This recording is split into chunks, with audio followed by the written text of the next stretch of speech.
জাহান্নামীর একটা করে ঢুকবে, উপর এক বালতি করে গরম পানি, ওই গরম পানিতে পুরো গা পুরো দেহ ঝলসে যাবে। এরপরে ফেরেশতারা হাতুড়ি নিয়ে দাঁড়িয়ে থাকবে, পিটানো শুরু করবে। পিটাতে পিটাতে মাসেলগুলোর হাড্ডিগুলো থেতলে যাবে। জাহান্নামের আগুনে জ্বলতে জ্বলতে যখন চামড়াগুলো গোশতগুলো ঝলসে যাবে, রব্বুল আলামিন নতুন করে চামড়ার গোশত গায়ের মধ্যে ফিট করে দিবে।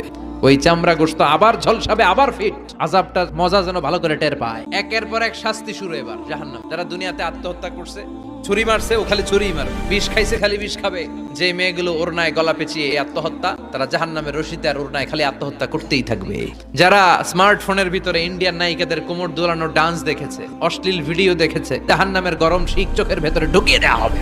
যারা মিথ্যা বলতো, ওদেরকে এক লাইন জাহান্নামের ছুরি দিয়ে কুচি কুচি করে জিহ্বাটা কাটা হবে। অন্যের জমি মেরে খেয়েছে এরকম ডাকাইত আসরা নাই, সাত জমিনের কাঁধে তুলে দেওয়া হবে। এবার কারে কর গিবত করে চগল করি আছে না নাই, তাদেরকে আল্লাহ জাহান্নামের তামা দিয়ে নখ বানায় দিবে, আগুন ঝরবে ওটা থেকে। নিজেরা নিজের গালের গোশত আর বুকের গোশত টেনে কুড়ে কুড়ে খাবে। ওদের ব্যথার চিৎকারে পুরো জাহান্নামটা থারথার করে কাঁপে। যারা যাকাত দেয় নাই, জাহান্নামের টেকো সাপ, যেই সাপ কামড় দেওয়ার সাথে সাথে দেহটা নীলাভ 70 গজ জামিনে ঢুকে যাবে। আবার সাপ ওখান থেকে ছোবল দিয়ে বের করে পা থেকে পেঁচাতে পেঁচাতে কোমরে একটা টাইট। পারবেন সহ্য করতে? আল্লাহ জাহান্নাম থেকে তুমি আমাদের বাঁচাও।